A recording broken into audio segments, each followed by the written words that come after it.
Good morning. We are live. We are in the community lounge at Runcorn Station for getting on track together. You know when you have a moment and you're just trying to think, when you're trying to remember something. Yeah. The wrong words just nearly came out. Oh, yeah. What are we actually doing here right now? Right. Getting on track together. Yeah. Okay. So welcome Monday morning. Happy Monday. I'm Nathan. I'm Junior, and our special guest for the day as well, Colin Havey. That's not Harvey. You were saying this morning, weren't you? You have that sometimes. Definitely not The Harvey. best thing that could happen to him, proper red. Don't be calling Harvey. No, it was bizarre. So we're going to have, so in case you know, Colin is Mr. Giggleshack, so stand-up comedian and also award-winning, right? Because I've seen The show, I personally wasn't award-winning, but the Giggleshack was, yeah. Okay, 2020 Best Independent Comedy Club, okay. Which I milked for months. I know. To the point where nobody will vote for me anymore because I hammered it. You've had your 15 minutes. That was it, yeah. So I'm trying to share this. I'm trying to share it. I don't know what I'm doing. Carry on.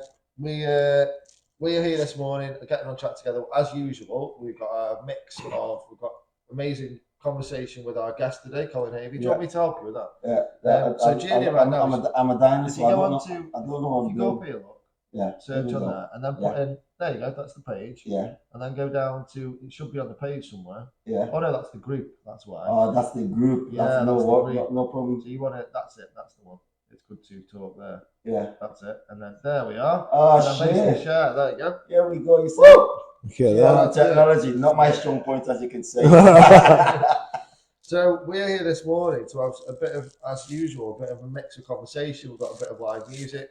We were working through our song this morning, and we've gone back to basics. So what we think we'll do today is we'll bring you another version of a song we've already done. We really love. We're going to do it even better than we did last time. There's a new feature as well. I've got a new feature. I didn't tell you about it. New feature for the show. Monday morning socks. Monday morning socks, not Monday morning. Monday morning socks. Yeah. Monday morning socks. I like wearing odd socks. I'll be honest. So if anybody's got OCD issues, then you need to get over that. Some people really can't do with odd socks, can they? But I used to be like that, but I don't care anymore. So I'm all good. So let me just we're sorted. So what I do is on my tablet here, get us technology. See, get us on there so I can see if anybody's putting any comments. Oh, okay, yeah. And also, we know that when we're off air. A few weeks ago, we had somebody get in touch and say your mic's not working. Okay. It's too late then. It's too late. So today we're going to be talking to Colin soon and about lots of other things going on as well. But as usual, we have our quote of the day. Yeah. And today's topic as well is patience. I said that before, right? Patience. Not if you're ill. It's just patience. Not that kind of patience. Patience, having patience. Patience is a virtue, apparently. Yeah. It's something that I've learned very much in later life. I wasn't patient at all when I was growing up. No. When you're a kid, you're not patient. No. You just want to get old. And when you get old, you wish you was a kid. Yeah. I know. It's funny, isn't it? You never listen either, do you? No. But yeah, so I didn't have any patience until 2020, I don't think. So a long time. Yeah. Jeez. So I've got a couple of quotes here. So, gone through today. 2 quotes. Pause and reset. Look on the cups, and these were bought by Laura, the community champion. Thank you to Avanti and to Laura, community champion, for allowing us to use this lounge as usual. And this is, like I said before, Runcorn Station Community Lounge, and we are pretty open. If you're watching us right now and you're passing or something, you knock on the door and say hi. Knock on the window. We might even let you in if you've got a few minutes. You have maybe a brew and see our celebrity. Biscuit as well. You are a local celebrity, though, aren't you? Well, I don't know. I'm not sure. Humble, come for the biscuits, not me. So we've got our quotes today, then, guys. Yeah. And as always, let us know what you think. Comment away on there. Anything you want to talk about, you want to let us know about your community stuff, but also about the quote of the day. So my quote, I've got a couple here. Yeah. So one is from Confucius. Confucius. So, you know Confucius? Do you know him? Yeah. I met him a few times down the old town. He's a good lad, yeah. You still see him knocking around sometimes, propping up the bar. Everyone's confused in the chambers. He said, "It does not matter how slowly you go, so long as you don't stop." Yeah, that's cool. I like that one. Yeah. Patience. No, yeah. And then Rudyard Kipling So we know Rudyard Kipling. He wrote Cakes. Tarzan, Yeah. didn't he? Cakes, yeah. Cakes. We know He Mr. makes Kipling. cakes, and he wrote Tarzan as well. If you can wait and not be tired by waiting. So that was a really famous poem that he wrote called If. Yeah. Have you read that one? See that one? No. So It's if you can keep your head while. Oh, that's all right. That really one. like it's about Yeah. then you will be a man, isn't it? Yeah. But there's a lot of really good bits in that poem, really powerful. Yeah. And this bit was, if you can wait and not be tired by waiting. And then another one was not having the ability to wait, but to keep good attitude while waiting. That's what patience is. He liked a lot of waiting, didn't he? Yeah. He'd be out at the post office down here, won't he?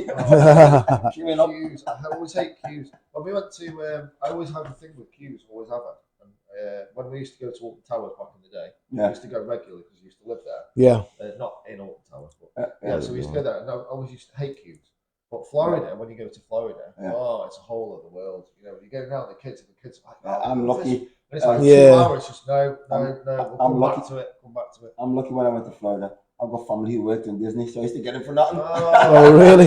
Yeah, I did, yeah. I'm messing. I thought you were going to say you'd put Tony in a wheelchair and just get to the front. So my quote, I've got a quote here. My quote is this, right? I like this one. It says, accept yourself, love yourself, and keep moving forward. If you want to fly, you have to give up what weighs you down. And this is by a fellow called Roy T. Bennett. Did he make cakes? He probably did. It's got something that looks like a cake here. Yeah. But yeah, accept yourself and love yourself. And keep moving forward. If you want to fly, you have to give up what weighs you down. Yeah, I like that. I like that. Yeah. And sometimes we talked about, because a big part of what we try and do is have like conversations that we need to have. Like, and that's a big part of it's good to talk. Yeah. And the whole weighing down thing, it's been a bit prevalent the last couple of weeks. I've seen a lot of stuff about when you are going through processes of changing or growing or trying to become a better person, whatever it is. Unfortunately, a lot of the people that are around you at the time, they're like they're the ones who try and pull you back down. Yeah. And how I've noticed this in my life very much is smoking. So I used to smoke. I smoked for most of my life, right? Right. So if you have the totally bizarre thing is that if you're a smoker and you're with a group of smokers, it's like the group of your friends, the group of smokers don't want you to not smoke. So to the point of when you stop smoking, or drinking as well. Drinking is a big one, I would say. Go on, have a drink. Yeah. Go on, have a ciggy. It's like this constant thing, isn't it? It's the same thing with gambling. I did the same thing with gambling. You stop gambling, and it's like, just go and have what they call a paper bet. Just have a small bet. It's like, well, I don't want to do it. It's as if you've not got enough to deal with up here. No, you got all that pressure. Somebody going, go on, do it. It's because they don't want to be doing it themselves. Really. No smoker wants to go out and smoke on their own, do they? No. Just people just like blowing smoke at each other. Yeah. I could have said some blowing smoke there, but I won't go there. Probably shout. It's too early, Junior. And I think you just said it there. Like the thing is that when you're addicted to something, then you're addicted to it, right? Oh yeah. It doesn't feel nice, does it? No. If somebody else is doing it as well, it makes you feel like a little bit less crappy about the fact. Well, yeah. But yeah, so I do like that one. Reese says morning. Oh, morning, Reese. How you doing, man? So Reese is a friend of ours. He's down in South Wales. Yeah. So he has a radio show. Okay. And he's asked Junior to record his theme tune. Okay. And then he can play it on his radio show. Oh, very good. I don't know. Send a join request. I think that's you, isn't it? I haven't got a clue what you do there. There's somebody who wants to join the chat on Facebook. So, so you can do it says that. Oh, it means if they're watching, you can click on them, and if they want to join, they can join in the chat. Try it if you want it. So just press that, do I? Yeah. See? Where's it gone? I just asked it. Asked to join the. Hello, Duncan. Morning, man. Well done for all the stuff you've done there. Good lad, Duncan. Takes good photos as well. Well, I do, but we fell out because he was having a go at Keir Starmer. So we had a big Facebook row when I was drunk a few years back. During lockdown, he was doing me head. He's a nice fellow, but we fell out. Debbie. Wind up merchant. That's what he was doing. He's winding up about Liverpool, Because That's not like him. All he does not wind anyone up about Liverpool ever. yeah, I never see but anything I like wish we were still friends because he was saying, "Oh, the league's going to get cancelled," and it wasn't. But by the time we'd won the league, we'd unfriended each other because I called him Hawkeye. I do apologise, Duncan. I was it's drunk. Facebook, isn't it? Yeah, It's Facebook I know. I've learned me lessons from that. He's a nice fellow, Duncan. Yeah, Very good photographer. Yeah, He's very good. Makes me look good on photography. I didn't know you. Handsome. It really is good then. That lens. Mark Rollins on last week from Trips on the Hill. Yeah. And he was saying, Hey, Duncan does all that, doesn't he? Trips on the Hill, yeah. Yeah, so he's quite well known around here. Not as probably celebrity-wise, between yourself and him. Like we're not sure. Yeah. It's definitely not me. Then it'd be Duncan. You don't think? I think you're just humble, man. I don't know. Well known around the area. I don't know. Well, maybe I don't know. For some, maybe, I don't know. The main man comedy, innit? You know, the Giggleshack. You know what I mean? Very much. Oh well, I don't know. I remember when he started. You know what I mean? I met when he first started back in the day. Yeah. I'll tell you what I was going to ask you quick as well. Yeah. You were saying the other week about. I was a bit slow there. People. You said you could ask me quick. You have ask me. Yeah. When you went on the other week, you were saying about people in the past who said that you look like somebody. Remember that? I had that. And then some of them you were like, that I do not look anything like. I had that on Saturday night, right, but I'm not going to go there. Go on then, please. Yeah. What was one of the ones that you thought were? Because I couldn't remember. You said there was a couple of people who you feel that you do look a bit like. So that's not who were they? Was it Ian Wright one of them? Have you ever had anyone say Ian Wright? Yeah, I had that on Saturday night. Did you? And I looked nothing like Ian Wright. No. That's what I said. I look more like Thierry Henry. He's good looking Thierry Henry. So right. Is it like that? So you don't mind if it's someone who you think is good? Well, if I look like someone, that's fair enough. Yeah, if I do look like someone, that's fair enough. Like I've got no argument there. No. But if you just randomly go and I look like every black man that's still around, which I don't. You know what I mean? No. He definitely not Denzel Washington. Have you seen that TV clip? That one. It was from like a news thing in America. It was the entertainment segment. And this guy comes on. He's an old fellow. He's been doing this segment, the entertainment, whatever, for years probably. Mainstream news channel in America. And he gets on Samuel L. Jackson, and he says to him, "So how did you like the Super Bowl commercial or something like that?" And he says, "I didn't do a Super Bowl commercial." So anyway, it turns out Samuel L. Jackson is then ripping the mick out of him. Yeah. Because he thought he was Lawrence Fishburne. Oh really? Oh right, okay. I remember that whole thing. And then he's obviously saying, I'm a black man, but I'm the only black man in Hollywood. I know. Yeah, it's crazy, isn't it? It's just mad, isn't it? That was quite a lot. You're never going to get Ronaldo and Messi mixed up, are you? You know what I mean? Definitely not. Well, one's about 5 foot tall.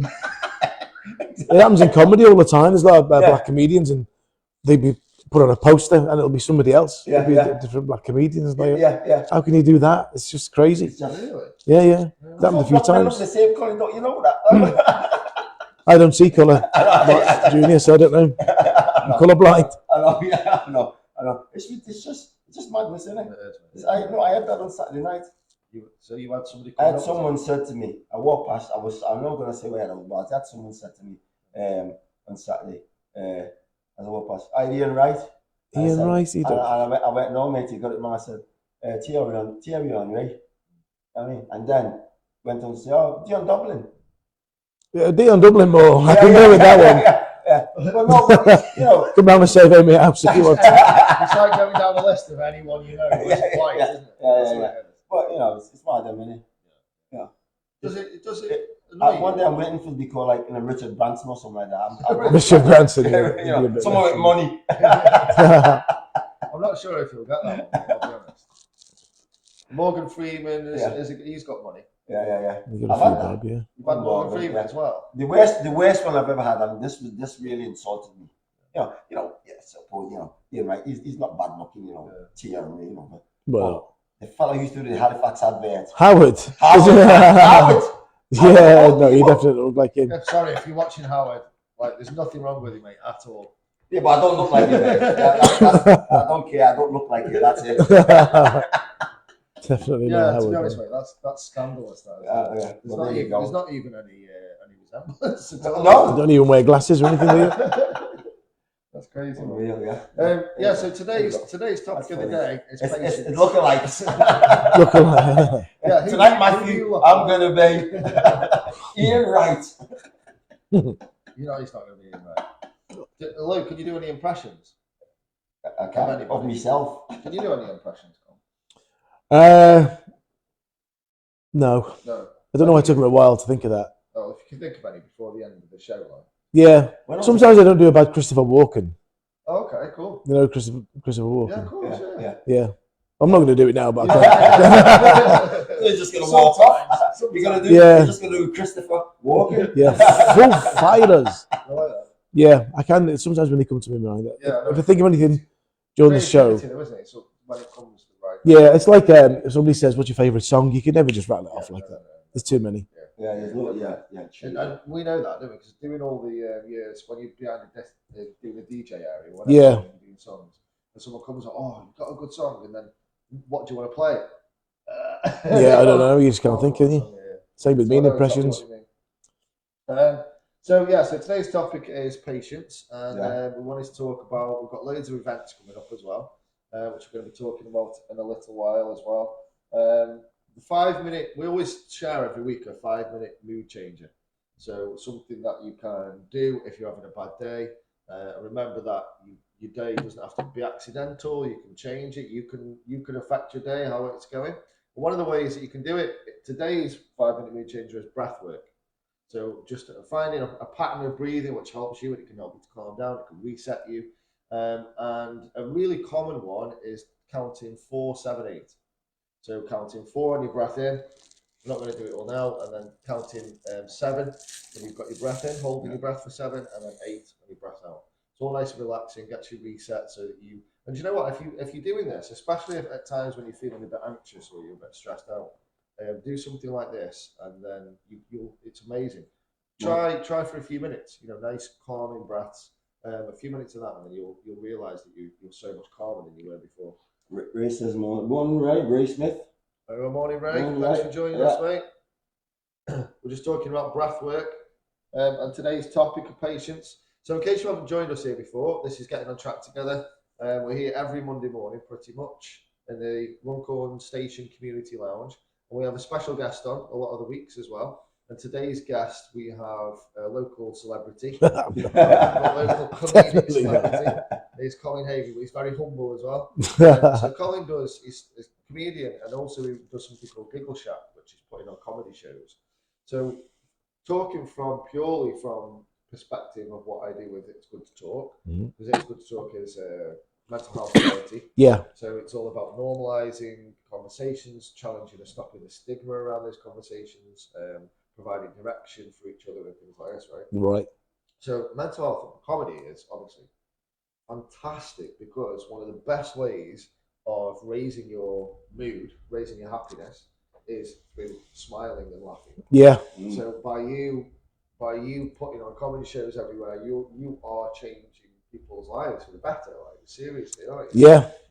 Definitely. And you were saying before about you've got a couple of shows coming up, haven't you? That we've got a big one in November that we'll come to after. Probably. Yeah. But you've got something coming up on the 14th of April, is it? 14th of April, yeah, Helsby Sports Club. That's one of our regular ones. We do it every couple of months. Yeah, right. Helsby. So we've got Rob Rouse, who was on, remember back in the day, the show called Friday Night Project. Oh, yeah. Jimmy Carr. Yeah. Oh, yeah. Rob Rouse was the original presenter on that.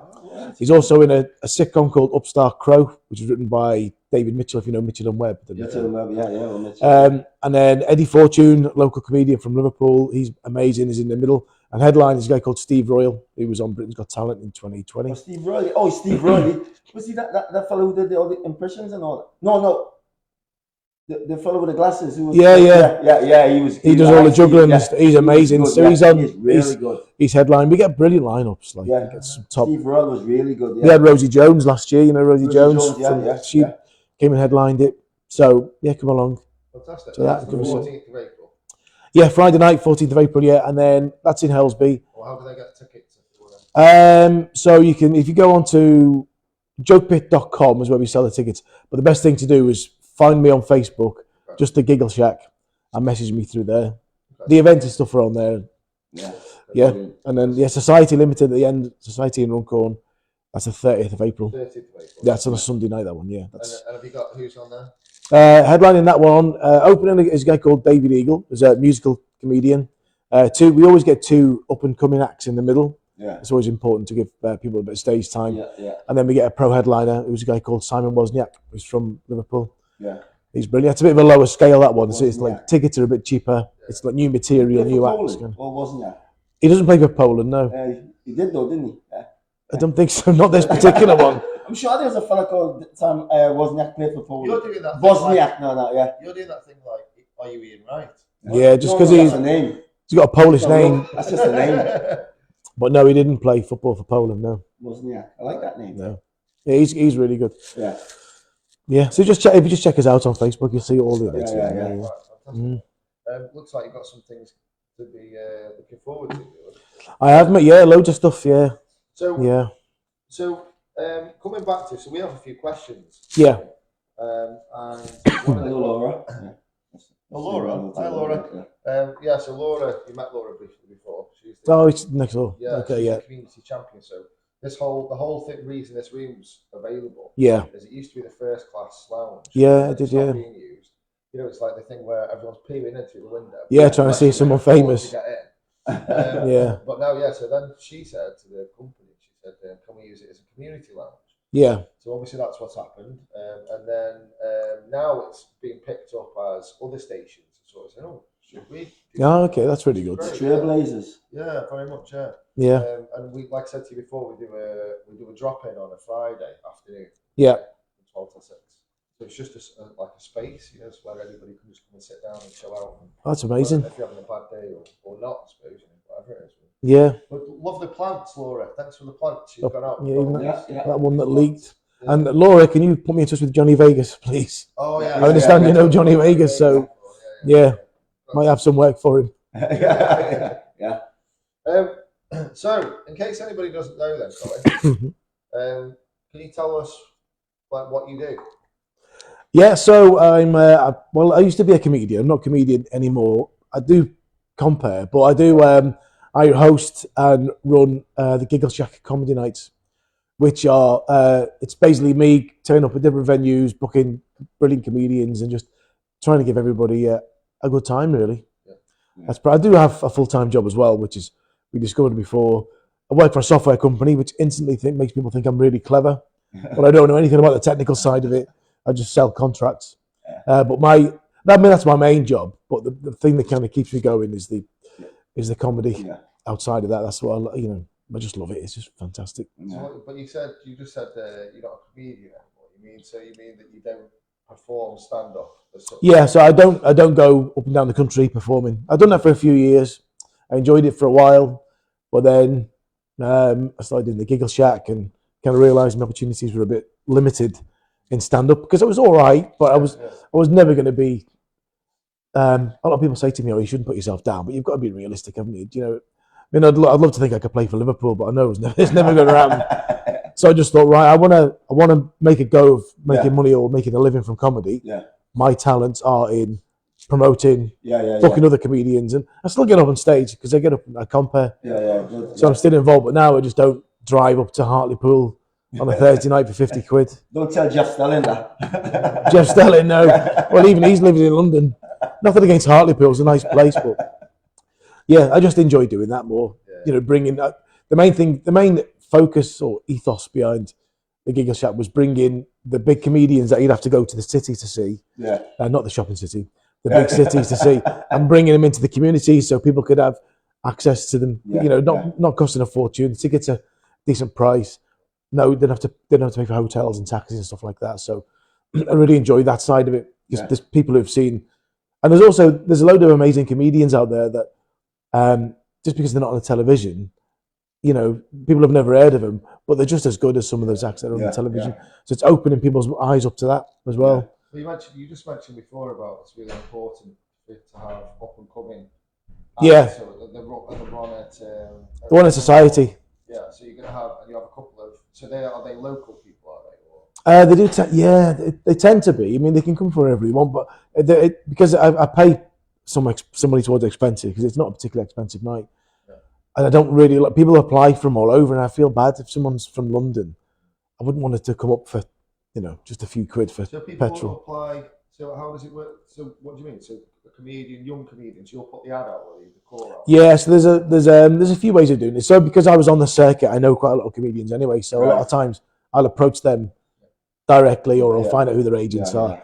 But for the newer comedians, because I try and watch some open mic nights when I can. I watch stuff online, and I'll approach them. But now and then, there's a Facebook comedy forum where you can advertise work, and people from all over will apply to do. Because a lot of people, because the Giggleshack has got a good reputation as being a good night, a good place to perform. We get nice crowds and stuff. It's a nice environment, so a lot of people want to come and do it.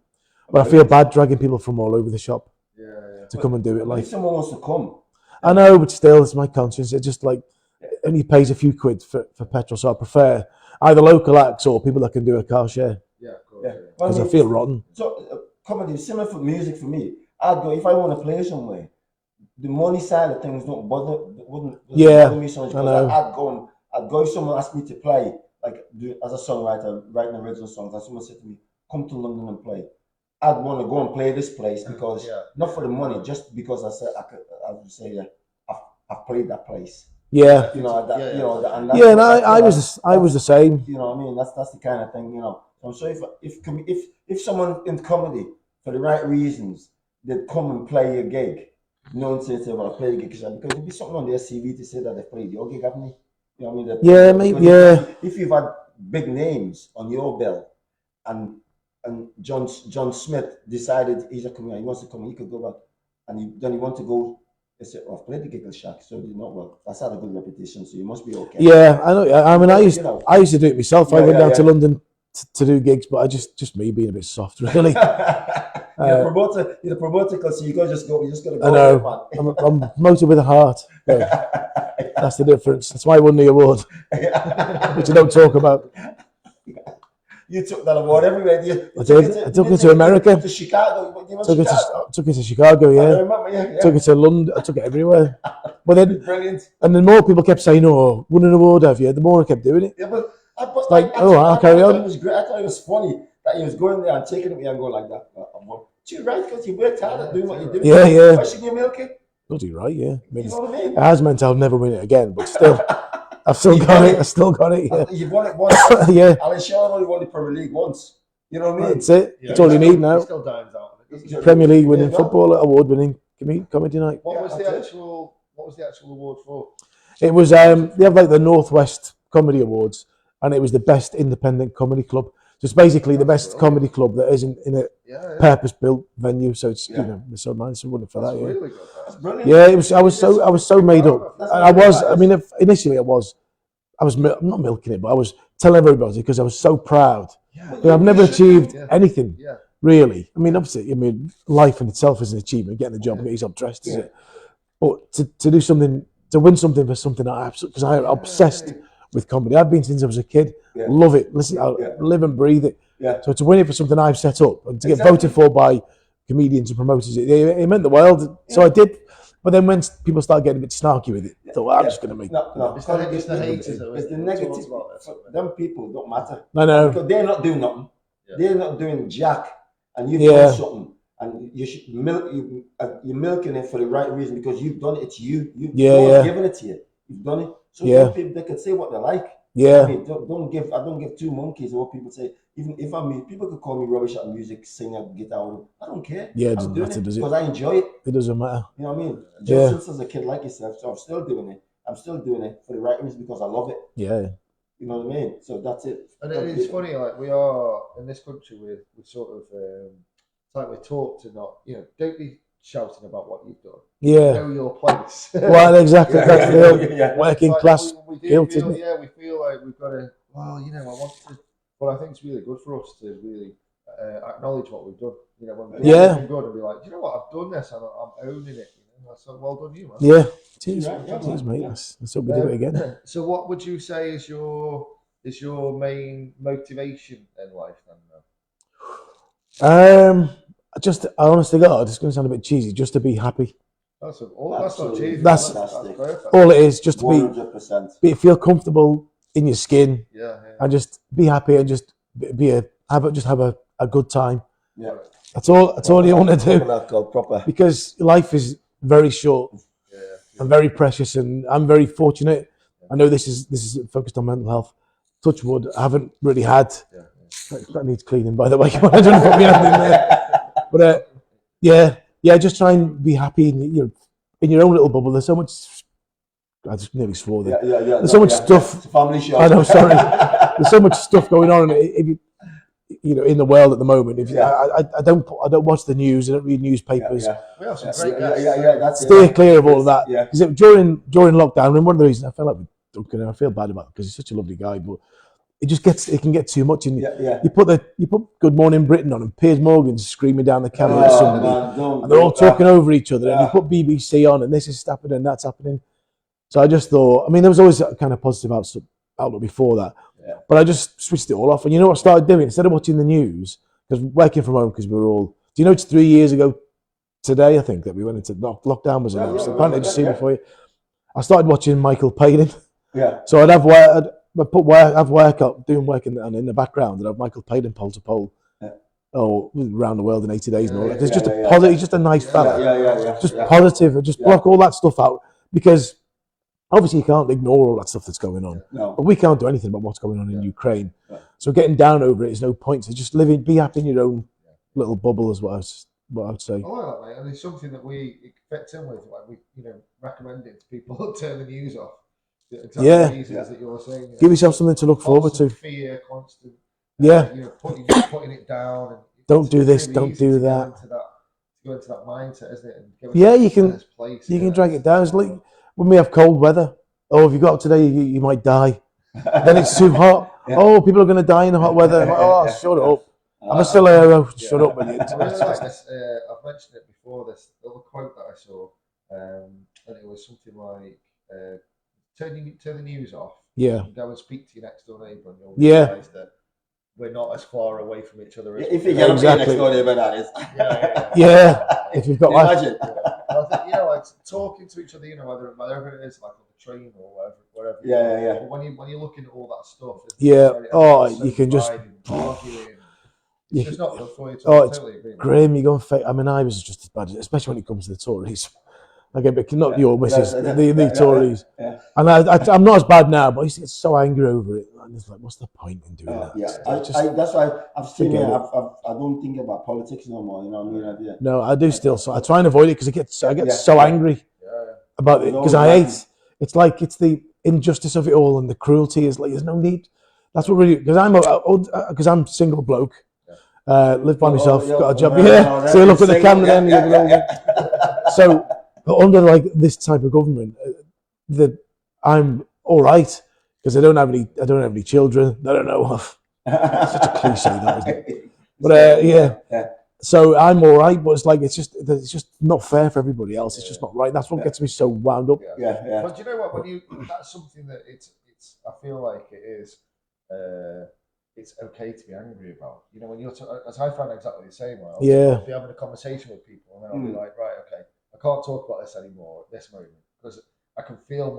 I get the veins popping in my head.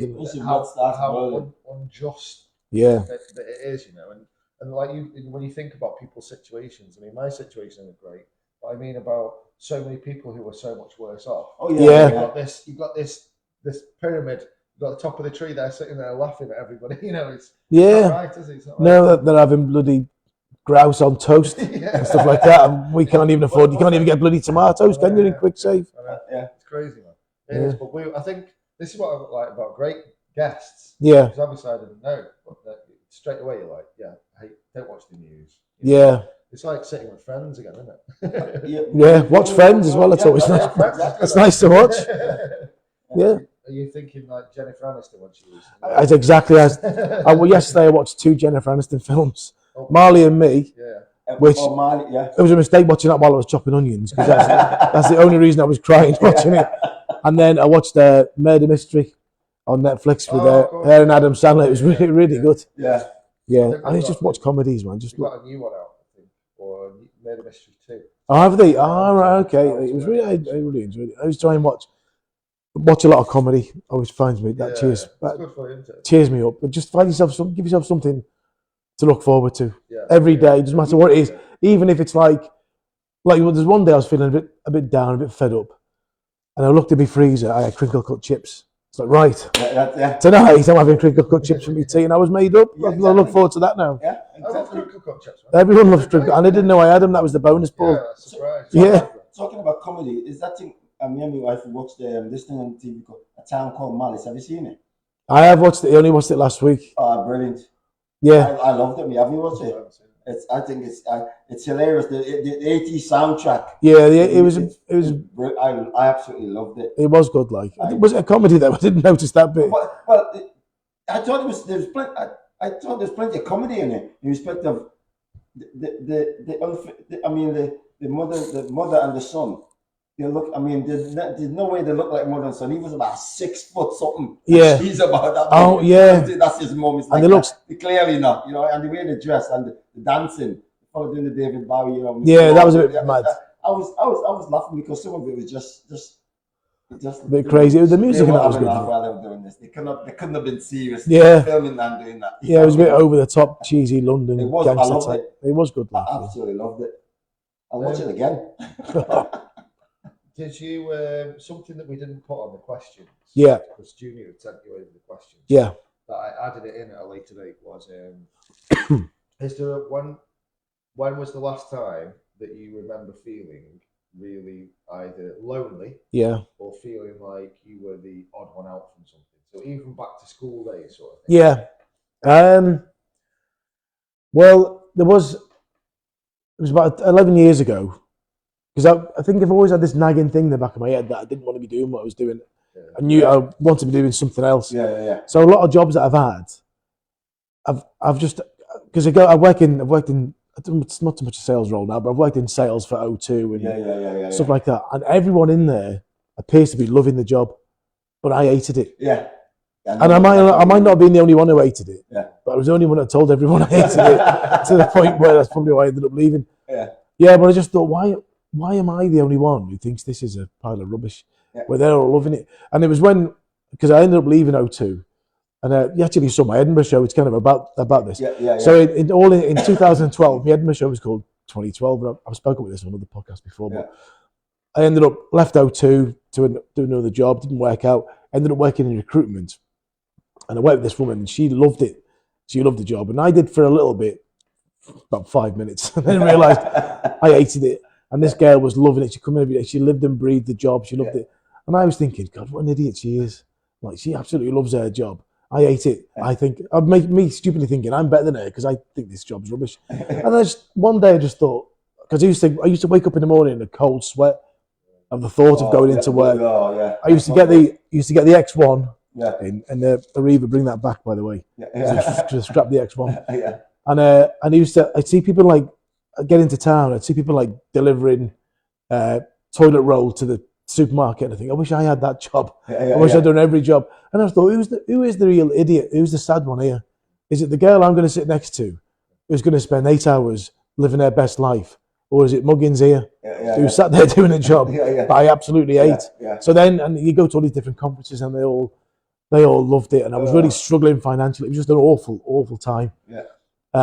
And I just thought, I didn't see how I was going to break out of that cycle, because I didn't like the job, wasn't very good at it, but I needed to be in there. I was racking up loads of debt because I was paying stuff on credit cards and stuff like that. I just felt hopeless, and it was awful. And I was racking in thousands of pounds worth of debt. I had a house that I rent out, which I know sounds like a bloody first world problem, but that had been trashed and it was empty. I was paying 2 mortgages. It was full of damp. It's just everything on top. I was like, how on earth am I going to get out of this? And it was only so this probably ties in. I was thinking about this because obviously it's about being good to talk, and when you're in debt, and I'm a big champion of people getting out of debt. And if anybody out there wants to speak to me, you can get me details. I've spoke to a few people about it. You feel like you're the only one that's going through it. Why have I got all this debt? Why hasn't everybody else got it? Well, the reality is 50%, well, probably more, are going through it. So, but I just got to the point where I got letters off 2 credit card companies saying that you can't, we've stopped your limit because you're spending, because I was going in, I was probably going right off topic here, aren't I, by the way? So I was taking money off the credit card and taking cash out of the cash machine, going into the bank and paying the credit card bills off like that. And my shopping was going on the credit cards. And that all just stopped. So I went to the bank and they just said, "Oh, I'm just trying to get more credit cards." That was the Royal Bank of Scotland's advice. I'm glad they went down the they didn't go down the tube, but anyway, Freddie Goodwin did. And I just had to ring my mum in the end. You always turn to your mum, if you're lucky enough to your mum to still be around. I just rang my mum. I remember it was where I was working. There was a little butty shop, it's like a little square exchange flags in Liverpool, if you know it. Just rang my mum and just started crying on the phone to my mum. I was just turned 40. So, "Mum, I'm working really hard. I don't know what I'm going to do." My mum said, "It'll be all right." As mum's doing it. So I said, don't get upset over it. Because it was just like, where is this going to end? Just racking up. So God bless me, mum. I went round to hers that night. She gave me 200 quid, 2 big bags full of shopping. Because I was having like sprouts for me tea. So I had in the freezer. And then it was a good friend of mine. Do you remember Johnny Baker? Do you ever know John Baker? Yeah. The Evertonian. Yeah, you couldn't miss your John. No, Baker, he was a good-looking lad, tall, handsome lad. Yeah, always smiling. Yeah, that's exactly. Yeah. But unfortunately he had cancer. But it was his last chemotherapy session, and the one at in hospital where you ring the bell and he had his last chemotherapy session. And we went out for some dinner afterwards, and he told me about this this charity that helps you with debt. Then I got onto that, and then unfortunately, a few months later, the cancer came back, and John passed away. And it was since that moment. Again, I've probably gone right off topic here. I don't know what I'm on about. So he was telling me all about this. So it was basically speaking to my mum, speaking to John. John put me onto this debt company. And then with what happened to him, and he was so positive and so outgoing, even when he was, we only had a few weeks left to live. He was still talking about going on holiday with his wife and stuff like that. And it was like, really made me realise like how lucky that you are. And there's a quote I always think of, and I don't know. Oh yeah, it's from a film called A Year in Tibet by the Dalai Lama, and the Dalai Lama normally does me head in, only because he's talking about. Don't work for material things, but he lives in a cave. He's never paid for a meal in his life, right? But that's besides the point. And the quote was, if you've got a problem and you can fix it, then you don't need to worry about it. If you've got a problem and you can't fix it, then there's no point in worrying about it. And I always think about that. I always think like if whatever situation you're in, whatever position you're in, if the worst case scenario doesn't involve you or somebody that you love or care about dying, then nothing really matters to that. So that's probably not the question you asked, but that was the answer there. That's the answer. Yeah. That's the answer, isn't it? You had the help, all that stuff weighing on your shoulders. And you needed help. Yeah. And you got the direction that, as you said, looking at someone, you thinking that girl's, what she's doing, but she actually was enjoying what she's doing. Yeah. Now you're enjoying what you're doing. Yeah. So the motivation, is because you've learned that happiness is more important than all the other, and making the most of each, every day that you can. That's exactly, you never know what's going to happen, sort of thing. No, just chat. Some people hate Mondays, but I think by the end of the week, you wake up on a Monday morning. By the end of that week, your life could have completely changed for whatever reason. For any reason, you could meet somebody that's going to help you with your career. You could fall in love with somebody. You could find crinkle cut chips. That's all it is. Just chance meetings. We were talking about it before. And I think one of the questions is, how am I here? Just because I was going to Liverpool for the afternoon for a few pints.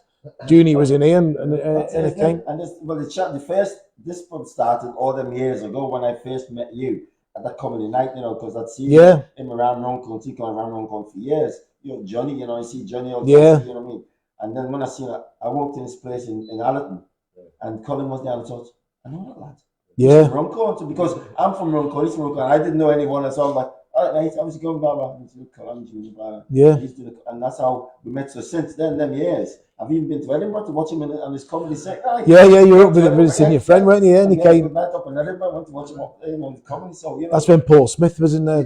Hot water and all and that. That's how all that kind of thing. Them meeting a person, that one person, and all them, of events.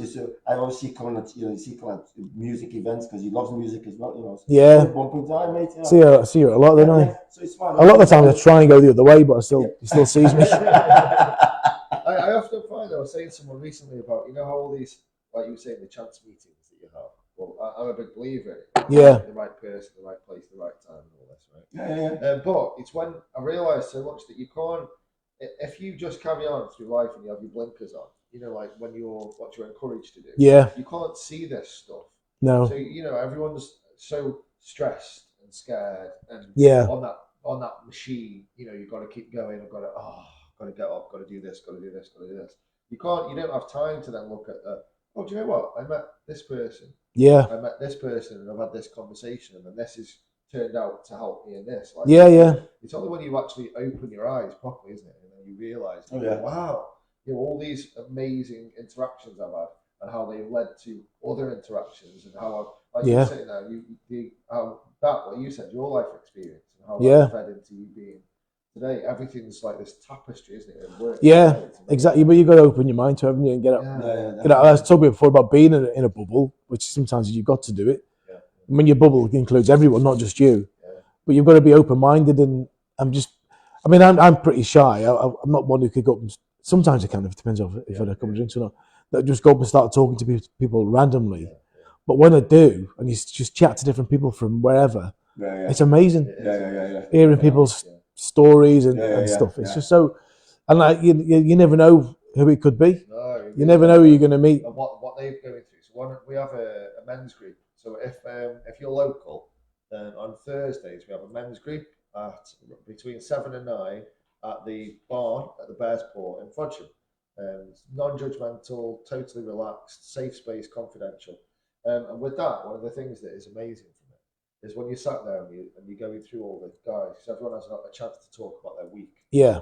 And sometimes, some weeks, the stuff that everyone's been going through that week, you know, you're just like, wow. A couple of weeks ago, it was just that, you know, I was really emotional. I said to everybody at the end, like, you know, you're all amazing. Yeah. You were amazing. And everybody sat there talking about, and there's stuff that people shoulder, but you don't know, do you? And this whole thing, you know, that whole thing about being kind, because you know it's so real. Yeah. You really don't know what someone's getting on with. Underneath, do you? No. They're a bit angry, they're a bit grumpy, they're a bit rude, they're a bit sharp or whatever. Often that's because they've got stuff going on there. You just caught them at the wrong moment. And I suppose if you do talk in a group like that, there's probably 9 times out of 10 there's somebody else is either going through the same problem or has had that problem and can help you kind of overcome it. That's one of the things about when we met, because we don't really, like you said, shy before. Yeah. Naturally, I am as well, right? I'm shy, and I've had to like push myself through the years. Yeah. I was a singer, so like, why would you choose to do that? You're shy. Why would you choose to go up on stage and sing to people? Well, you push yourself, and then you get to the point of like now. I realise that we should be talking about this stuff. Yeah. It's only when you open up. You're listening. We're talking. Then you, like you said, you realise that the relatability now. We're all got similar stuff going on. Definitely, yeah. Most performers, though, most people who get on stage in the arts and stuff are shy, and that being on stage is a totally different thing. It's that kind of fourth wall kind of scenario where that's kind of being on stage is kind of a safe space. Yeah. You know, away. You know, so that's most. It's very rare you get the people who are extravagant or out there. They're out there. They don't need to be on stage, you know, because but most of the time, people you find actors on when they're on stage, they can do stuff. But when they're in a situation like this, they just withdraw kind of thing, because it's not really them. Yeah. You know, it's because as I said, they're shy. They don't much to say, but giving them a stage and some lines, and they're away. Yeah, sometimes hiding behind a persona. Yes, like if you play guitar or drums, obviously hiding potentially behind the instrument or behind the songs. I'm not. If I go on stage without the guitar, I feel naked. Yeah. Like, you know, I'm rubbish, like, but I still give it I think you're very good. So because I asked before, hadn't I said when you felt lonely. Yeah. So that was like your time. When, you remember that was like your moment, really, wasn't it? I suppose. So from then. Yeah. From all that time when that happened, is that really when you see as you sort of building your life to now?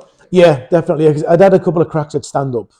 I mean, like 2 gigs in this place called the Frog and Bucket in Manchester, where it's called the Gong Show. And if the audience don't like it, they throw you off the stage. Right, Not physically, but yeah. And the worst thing about it is, as you're walking off, they play "Loser" by Beck. All right. And everyone's like, "You're a loser, baby." Yeah. I'm a loser. Why don't you kill me? And, oh my God! Yeah, walk back through the crowd. That's a bit extra. Yeah. So then, so what happened with the year before was like, right, okay, I don't really enjoy any jobs that I've done. I need to do something. I want to, obviously. So that was what kind of thing. Right, well, comedy is going to be the way forward for me. And then what happened with John happened, and then I left the recruitment job. I got a pretty basic job, just it's almost on minimum wage, but the debt was sorted out. I was on a debt plan, so I could afford to live. Then I got a job on Halton Community Radio. Started doing a couple more gigs, but the community radio thing, because I was totally potless, so I was just about keeping my head above water. My friends were helping me out and stuff. But I had a Sunday night radio show, and that was the main focus. Look forward to that all week. Decent show. I mean, I wasn't the best DJ in the world, but the music was really good. It was a good laugh, really positive. And at the end of every show, he would just say, when you wake up tomorrow morning, don't wake up sad that it's Monday morning. Wake up happy that you woke up in the first place. That was the mantra of the show. And it was, my mate used to say, it's like the boat that rocked. Have you ever seen that film? It was about Radio Caroline. So that was the focus. And I used to write little sketches and skits and stuff. So that was getting me into the writing thing for doing the comedy. And then I slowly got back into doing the comedy. Then 2014, that's when it really took off. I stopped getting thrown off the stage at the Frog and Bucket. Started doing open mic night instead, where you don't have that pressure of, because when you're under that pressure, you've only got 5 minutes maximum. If your first joke doesn't get a laugh, you're then scrambling to get to the next one, but you're speaking too quickly. And anyway, so I could relax then. I had a proper 10-minute spot. I'd done it pros and cons. And then it really picked up from there. But the whole motivation was, right, I need to do something that's going to make me happy. I want to make a living from doing comedy. And then I got a slightly better job working for Talk business. I was earning a bit more money, paying more of the debt off. And then I was able then, because I was earning a bit of extra cash, to go up and down the country then and doing the comedy. But that just kept driving me forward, thinking about what happened with Johnny. Thinking, you've got to be working for 20, 30 years. You've got to be doing something that you love. And that just drove me on. And now I've got the Giggleshack. I've got a really nice job, a full-time job as well. That gives me that nice balance. And the Giggleshack's going really well. It makes people happy. It's perfect. amazing. Win-win, isn't it? Yeah. Win-win. I love it. Honest to God, I don't make a load of money from it. Sometimes I do all right, sometimes I don't. But the main thing for me is I sit. So because it's quite stressful, because I take all the tickets off people. My mate John Capewell, who's another great comedian from Runcorn as well. He comes and helps out. See people. I see to all the acts. Check all the tickets. Then I get on stage and I do the comparing and everything else. But then when it's all done, the last act's on stage, I'll get myself a pint, go and sit at the back of the room, and I just love it. That's my favourite moment. There's amazing headline, because the acts are always brilliant. Everyone's laughing their heads off, and I just think, because of what I've done, and John as well, who helps out, these are having a great night. And I always think that people don't get to go out very often. So they might only get out once every few months or once a year. So it's my responsibility to make sure that they have the best night possible. And sitting there, just seeing everybody laughing and then everybody leaving in a good mood, it just means everything. Well, that's it, and that's a satisfaction, isn't it? As Excuse me. In all these, like yourself, you said that all the jobs I've ever done, I hated them all because I wanted to be involved in music. I'm probably involved in music as a very low level. But I absolutely love doing it. I absolutely love doing it. As you start, you're doing the comedy. That satisfaction that when you put something on, as you say, and you sit there and you think, I've done this. No one's giving it to you. You have to go to the Frog and Bucket, get through off the stage and all that. That's comedy. 5 minutes to stand up is like 2 hours of your life was in 5 minutes. It feels like 2 hours. It does, doesn't it? The first gig I ever done, I forgot where it was up to, and I felt, my mate recorded it, unfortunately, but I forgot the next bit. And I went, oh God, I forgot what I need to say, and it felt like a lifetime. And I was like, oh God, what do we need to say?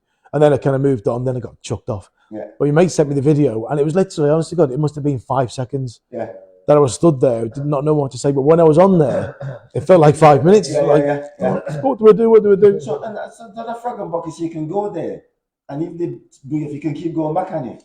Yeah, you can go. I went a few times. Yeah. Oh, all right, I didn't know. Yeah, anyone can sign up. All right. Yeah, so anybody wants to have a go. It was actually Sarah Millican who got me onto it. Not that I know her, but I just tweeted her saying, "Look, I want to try and do stand up." This is back in 2010. Yeah. But you had no idea where to start. Yeah, So she just replied with a link. Frog and Bucket. It's called Beat the Frog, and that was it. So right, okay. So I signed up. I went from there. Have you ever seen the Blues Brothers film? Yeah. Yeah, the original one. Yeah. Yeah, that'll be a cool one to do, wouldn't it? So you have a cage, and if you don't do great, then yeah, Rawhide. Yeah, I love that film. The Good Old Boys. That's the name of the band. Oh yeah, yeah. If you haven't seen the Blues Brothers, please go and watch it. It's a great film. Late John Belushi, awesome film. So it really shines out. I just need to escape for a second. Yeah, go for it. Yeah. It really shines out that it's not, that's your motivation. Yeah. And like I said to you before, genuinely, it's such an important thing to bring to somebody. You're looking at all these people happy and smiling and laughing, and that's life changing, because something we talk about a lot. Yeah. Is the ripple effect, and how you having an effect on one person. Yeah. Just raising their mood and helping, in a tiny little way sometimes, it can have an effect on all their life, right? Well, yeah. Their family, their friends. Yeah. Like going into the petrol station, I'll talk about, you go into the petrol station, that person behind the counter, you go in, you can change their day. Yeah. And then think how many people pass through there that if they're smiling, they feel a bit better. Yeah. You know what I mean? Yeah. I always doing that. It's massively, absolutely. Yeah. Well, I'd like to think. I mean, obviously people leave happy, but just to work at the petrol station, that just reminded me. I remember went to the petrol station just in Runcorn a little while ago, and the young girl had a really nice pair of glasses on. Well, obviously has glasses wearers, you can appreciate it. I went, "Your glasses are really nice." She said, "Oh, brilliant, thanks." And even if I see someone with a nice pair of shoes on, I'll just say, "You like your shoes?" Because if someone said it to me in America with me, I call these my midlife crisis trainers, Nike high tops. And when I was away in America on holiday last year, people will say, "Oh, your shoes are great." Just come out of the way to tell you, and you feel amazing. It makes such a difference. Just a little thing like that. Yeah. I'm totally the same. I think that it's those little things that make such a massive. Yeah, it's a tiny thing to do for someone. And you're like, oh yeah. And probably that girl, the woman behind the counter, she wouldn't have been expecting that at all. No. And it's not, because so many times it feels like I think it's how you do it, isn't it? Because people automatically, because they're so not used to having compliments. Yeah. People being nice to each other now, that the automatic thought is ulterior motive. Yeah, and what's he after? Yeah. But then when you're coming across with that genuine, I'm just being nice, and you can see that, can't you? You can see that someone's just. Yeah, definitely. Yeah, when they just just a fleeting moment, 30 seconds. Oh, your glass is really nice. Have a good day. See you later. Yeah. We need much more of this, because how I see it very much is the more that. So you know how people say about changing the world, right? Yeah. So for me, changing the world is really, really doable. Yeah. Because you just do it one person at a time. Right? Yeah. So by how we've been, if you go back, say, 60, 70 years, it was very normal for people to say nice things to somebody locally and stuff like this, wasn't it? Yeah. It's like we've come away from that. So, but we can easily just change it just by all of us individually doing that, what you just did, or saying hi to somebody, or smiling at somebody. Yeah. Before you know it, it's all of a sudden. Like you think about smoking and how smoking. If you go back 20 years, smoking was everywhere. Yeah. And then now, you're a pariah if you're a smoker, aren't you? Yeah, well, because you've got to go outside and stand in the cold. I think. So it can change, is what I'm saying. It can do, yeah. It can change with the right impetus. It's tough though because of social media. People don't have as many interactions face to face. Excuse me. It's all behind the computer, and it's getting worse and worse. And I work with a lot of young people, and it sounds a bit morbid, but sometimes I think I'm glad I'm old, and I'll be shuffling off within 25, 30 years. Because you see the way the world is going. Is like a lot of the people, they don't go out. No. They stay at home and they play Call of Duty online, and they do all the shopping online, and but it's because we don't have that face-to-face contact, and the way the social media is set up. I know we're on Facebook now. Don't get shut down by Zuckerberg or anything. But the algorithms are all, because a friend of mine, Beth, she teaches like digital media in college, so she understands a lot about social media, and a lot of it, the algorithms are all designed to fuel, not hatred is a strong word, but negativity. So if you see like Jason Manford, gets a load of stick on Facebook. He puts something on. He can whatever he's doing, somebody will have a pop at him. And you know when you can see like the comments, the way that social media is set up, the first thing you see is a negative comment because it makes you angry that you want to go and interact then because you know that makes people get in touch or reach out. Whereas, like I just said to that lady in the garage, nice glasses or like your shoes and like that. It's because you see people face to face, and because of social media, that's kind of dying out a little bit. Yeah, people hide behind it, don't they? People hide behind social media. Keyboard warriors, all of that, and it's not even just that. People will have nice interactions. I like to, but it's not the same as when you see somebody in person and you give somebody a smile and you have a chat, and when you just chat to somebody online, it's totally different. I mean, you can see, because I always talk about love the most powerful energy around existence, right? But love comes in lots of different forms. Yeah. By you saying that to that woman in the garage, that was love, that was a form of love. Right. Kindness is a form of expressing love to each other as human beings. Right. Something that is a struggle to do is online to get those, like you said, the body language. Yeah. So it's hard to get to share that energy. Yeah. Online, right. But you see it in person, though, don't you? So you when you're you're watching your gig. Yeah. In the back, and you see that spread. You see that like happiness, that energy spread around the room, and you can see that in loads of different ways, can't you? You can see it go from you see somebody in a conversation and smiling with somebody, then you can see it sort of pass on to that person, and all of a sudden that person's like lifted and they've got this new energy. Yeah, it goes on to another person. It's amazing, really. Yeah, and hopefully the next day the people that have been to the Giggleshack will be in a good mood and they'll do something for somebody else, or you know what I mean. Stimulation, remember that. Yeah. So success then. Yeah. As in, I'm guessing that to you then success isn't what in a monetary sense. So how would you describe your success, or what you would classify as success to you? I think if I could get to the point where I'm earning enough money to get by on from comedy, a comedy alone, then that would be success for me. I guess same with Junior with the music. So you're not loaded. There's a comedian I know, Gary Mikkel, his name is, and he might be loaded now. But when I've met him, he was doing a gig down at the Brindley, and I'd seen him up at Edinburgh a couple of times, and I reached out and said, "Oh, I'm going to be in Runcorn." So I went to watch the show, and we went for a pint in Wetherspoons afterwards. And he said he went full time because he's actually would be an amazing guest, but he's all over the world because he struggled with, I think he was like a drug addict and stuff like that, and he really come through all that. And I think he had I hope he might not mind me sharing it, but he shared it himself. They got a girl pregnant when they were very young. The girl left, and he ended up bringing the girl up. That's what really now he's a granddad, but he's really successful now. He's really turned it around, but. This is like going back about 6-7 years ago. He said, I've never had less money than I've got now. He said, but I've never been happier because he was just purely making a living from comedy. And since then, he done this YouTube video about eyebrows. He actually called it Eyebrow Guy or something about women with fake false eyebrows, and it went viral. And since then, he's like toured America and Canada. And I wish I'd met him. Because I wrote a song called "Fake Them In." You know what I mean? You wrote this? Oh, the eyebrows. Yeah. I've faked them in. I've got something called. I've written a song called "Size Fashion" about lashes. You know what I mean? Remember I played it at the play up there. Yeah. Fake them in. So I wrote a song called "Fake Them In." Do you know? I don't know. No, I don't know it off by heart now. It's I've got them. But then I wrote one called "Size Fashion" about one of the first lines in the song was I heard someone say eyelashes wasn't meant to threaten, because when they see them eyelashes, they're big. And threatening, you know what I mean? That was the first time in the song, Well, check him out, eyebrow. I can't even say Eyebrow Guy. I'll have to check it out. He'll be on YouTube. He went viral, and he became since then. Right. He's become. Gary Delaney, do you know him? I do know him. Yeah. Well, I say know him. I've met him. He's actually on my Edinburgh poster, which is still on my wall and one on my mum's wall. Is it because what you want to try and do when you're first starting out in comedy? You want to try and get a quote off a famous comedian that you can put on your CV when you're applying for gigs. So I got one.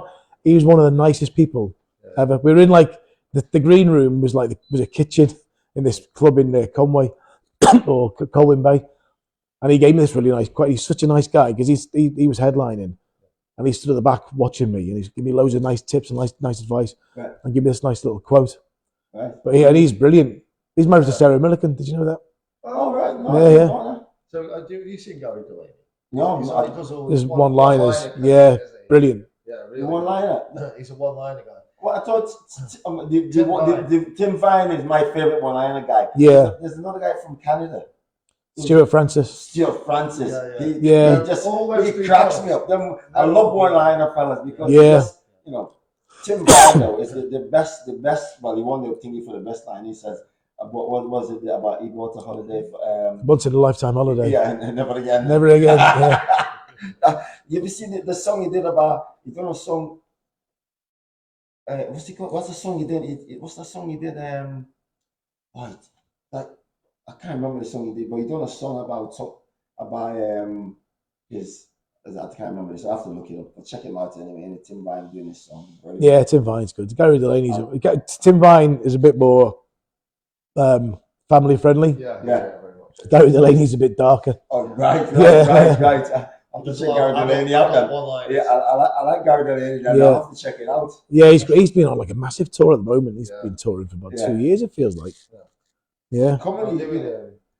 I had to do when I was at uni in Liverpool. Yeah, I did go to university. I know I don't look it like, but I did. We had to do 5 minutes of stand-up. I did the Pilgrim in Liverpool. Oh yeah. And at 5 minutes, man, I wrote it and I done it. And I mean, obviously, I tailored my comedy for the audience because I knew everyone who was going to be there. Yeah. I tailored it for them. It probably wouldn't work. I couldn't go and do it anywhere else. Yeah.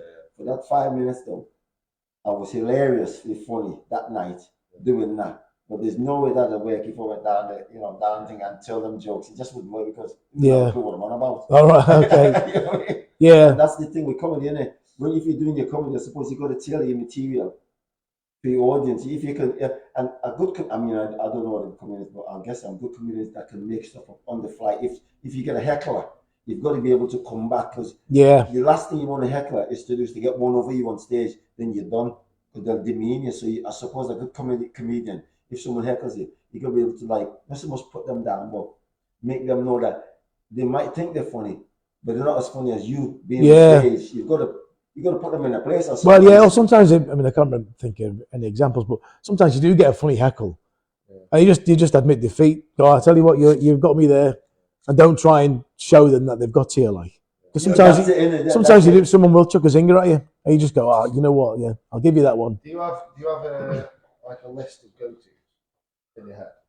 What? Go-to put downs? Comebacks, yeah. No, not really. No. Off the cuff. They just got Normally, I just swear at somebody. It depends on it because I get the same people coming to a lot of gigs. And a lovely lady comes to the gig in Helsby, likes a drink, not judging, but and she always shouts out, so I can just literally tell her to F off. Yeah. I just go F off you, and everyone love because they're just used to it. Yeah. But you couldn't do it to anybody just come for the first time. No. Paul Smith's good at that, isn't he? I mean, Paul Smith's a master. He's good at that. I love it when he picks him on. So what do you do then? And he just goes on one. He just goes off. Yeah, he's brilliant, Paul. Yeah. He's Paul Smith. Yeah. Oh yeah. He's really good at that. He's on my the hot water. Hot water. YouTube list. Sometimes I forgot. Yeah. Well, there's loads because Paul was the resident compere for ages, and they film everything. No, because he's touring. He does still do it. Like he was doing it the weekend, but when he's off on tour quite a lot, so he still does do it. But he was there was open 7 days a week, I think, for a while, and every gig was recorded.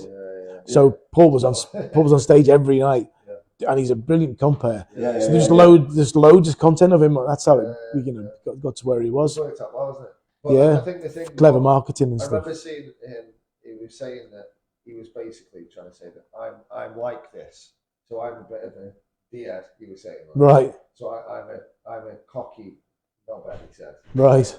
So I think what he was trying to get across was this is what I am. So and some of the stuff he comes out with, to the people, and then it's almost like his own face. He's a bit like, wow, I've just. Then I've just said that, yeah. And people go up because a lot of times at my gigs, it's impossible to try and get people to sit at the front. Yeah. I'm like, no one's going to get really picked on me. Have a bit of a laugh and stuff. But at Hot Water, when he's on, people purposely want to get to the front. There was a guy who came to my gig when Paul was headlining, got tickets right in the front row, in a bright orange t-shirt, because he just wants to be picked on. Yeah. And Paul saw that and didn't speak to him all night. He knew what exactly. Yeah. He's like, "Come on, talk to me. I'm wearing bright orange. Talk to me." It's like that. Have you seen this whole thing at the minute with the whole Karen's diner or something? You seen that? Oh yeah. So people are going, They just insult you. Yeah. It's like a whole thing. Yeah. There's a very great video of some people. So basically, because Karen is like the name of women who complain. Yeah. So you go there and you just get swore at, and the service is rotten. That's all part of the thing. So there's a video from last year where this family take their mum, who's like in her 70s or 80s. Yeah. She's got no idea what's going on. She's going, "What the effing hell do you want, Grandma?" And then they get the menus, just throw them on the floor. She's like, "Oh my God." She can't believe what's going on. Yeah. There are some really nice food places in the old town.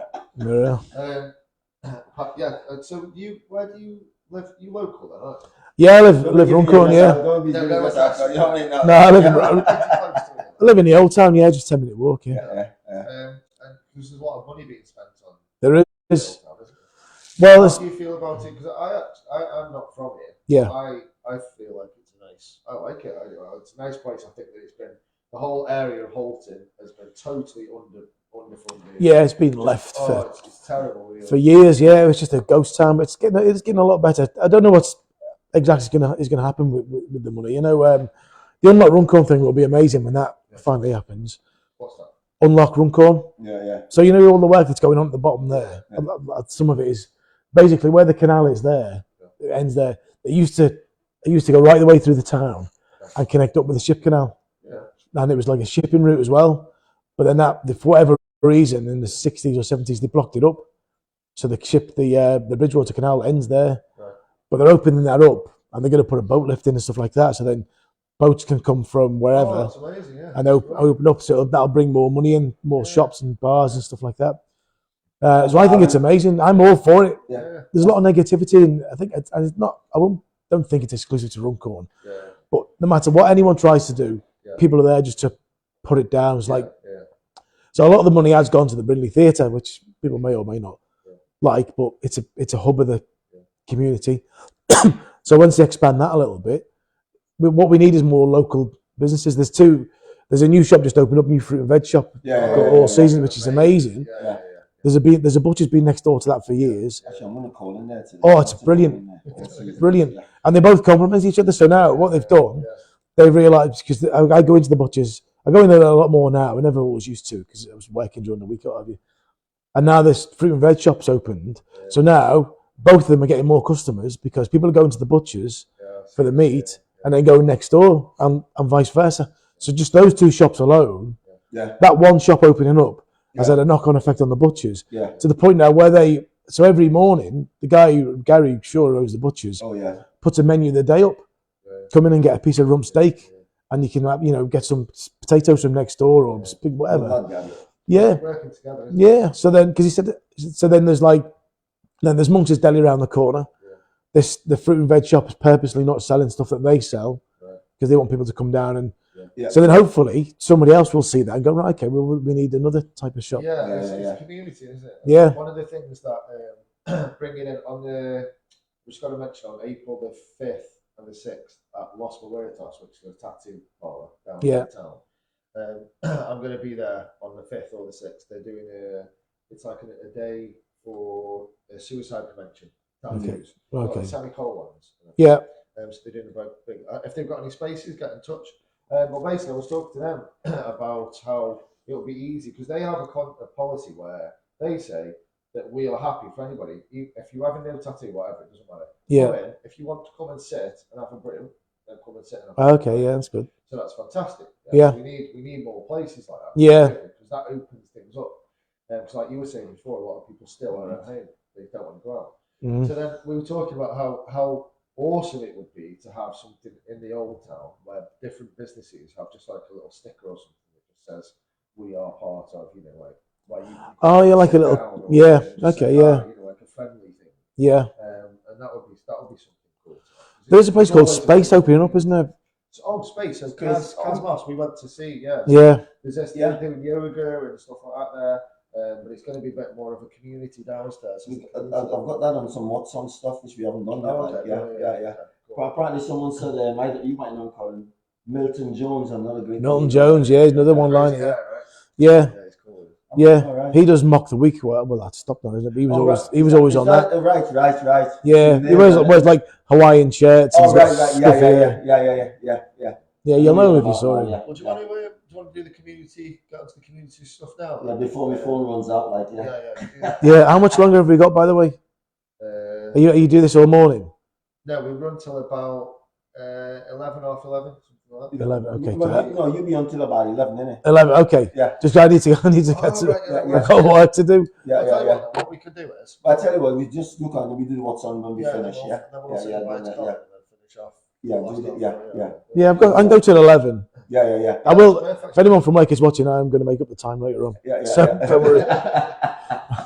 So, well, the two questions really that are, because obviously what big part of what we're about is well-being. Yeah. About it's good to talk. Mm-hmm. We have different ways of reaching out. Yeah. Which is why I really do want to talk to you about doing some kind of charity music, charity comedy. I could try music if you want. That would be hilarious. Also, while I'm thinking about it, on May the 18th, yeah, I'm doing a charity dinner in Frodsham. Okay. At the India Garden. Oh, nice. I don't know if you know that. I do know it, yeah. Yeah, so do you know Josh? I don't know it that well. Oh, he's awesome, Josh. Really right. Nice. Anyway, so doing something there, we're going to do it like a dinner, night. And I was thinking about getting, because you just literally do the Saturday. So I was thinking about getting somebody to do a bit of comedy or something for, it's a paid gig, like. Okay. So we were talking to you about that. Yeah. So anyway, so well-being. How does with your work then? Yeah. The first question is, what effects does your work have? Yeah. The work that you do now on your well-being, on your mental health overall? Yeah, the comedy work. You both work really. Yeah. Okay. Well, the main job, because it's an enjoyable job, and it doesn't take up loads of my time. It takes up obviously working full time. But they're fully behind me doing the comedy and stuff like that, and they're really flexible. Like I'm obviously doing this here now, but I can work later on tonight to make up the time. What they always say is, if you're struggling a little bit, you need to take a break. Just go and take 2 hours off the day, and then just make the time up. So that gives me knowing that they're behind me, and it's a nice job and it pays fairly well. So that that takes care of that side of things. It allows me to focus on the comedy then, and what the comedy gives me is just, sounds like a line from a song, an enormous sense of well-being. It just that's what drives me forward.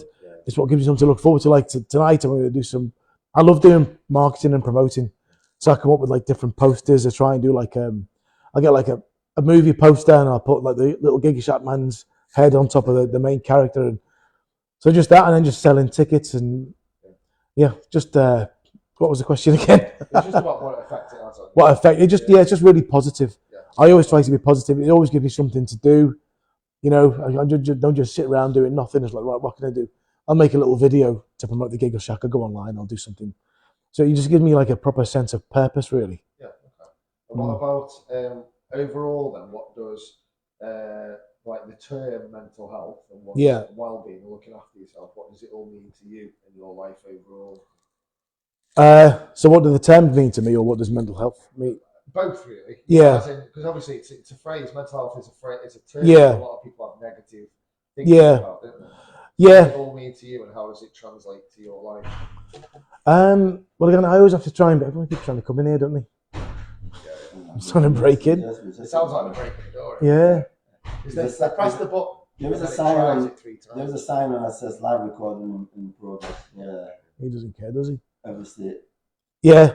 So mental health, I think, it's something that you should always be conscious of. Again, I mentioned it before. I'm very fortunate in the fact that I've never really suffered with it. Well, I guess they say about people being on the spectrum with mental health. Everyone, I guess we're all because sometimes you might just be feeling a bit fed up. That is a mental health issue, isn't it? If you go back to when you were talking about your rough time, that was a mental health. A period of struggling with mental health. It just comes out and translates in different ways. In different ways, what we might stereotypically think of, someone's going through a mental health episode or illness. Right. Okay. Different ways of being depressed for a period of time. Yeah. Whatever it could be. addictions. Yeah. So I guess it's just something you should always be mindful of, not just for your own point of view. It's obviously, I think it's important not to bottle stuff up, which is again what men are famous for. I do think it is getting better. So you're just going to be mindful that you might be going through it. So if you are feeling a bit fed up, and if it's going on for more than a couple of days, then maybe speak to somebody. But be mindful that other people might be going through it. I think working in comedy has really opened my eyes to it, because there's a lot of people in comedy that suffer with mental health. I think they kind of lend themselves, because it's quite cathartic, get up on stage and overcoming fears and stuff. But it's all, for me, it's just about being positive. Try and see the positive, and it sounds easy for people to be able to do it, but that's how I just live my life. Just be positive. Look at the positive things in everything. Give yourself something, whatever you're going through, even if it's just for one day. I mentioned before about the crinkle cut chips, right? Just give yourself something to look forward to. Whether it's tonight, go, you know what, tonight I'm going to go to the chippy, or tonight I'm going to make my favourite meal, or I'm going to put my favourite film on. Just give yourself something to focus on. Take yourself out of that mental health bubble.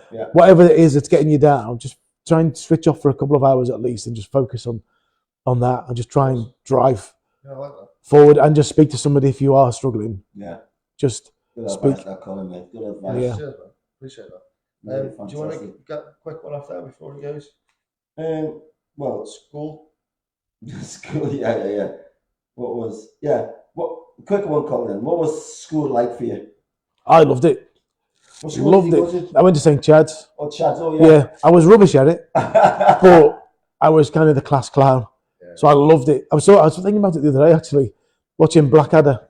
I love Blackadder. I mentioned before, Nathan, I'm obsessed with comedy. I was watching Blackadder the second, and that's what I remember from school. I remember there was an episode, I don't know if you've ever seen Blackadder. There's that one where they get the assistant called Bob, who's a woman pretending to be a man so she can get a job.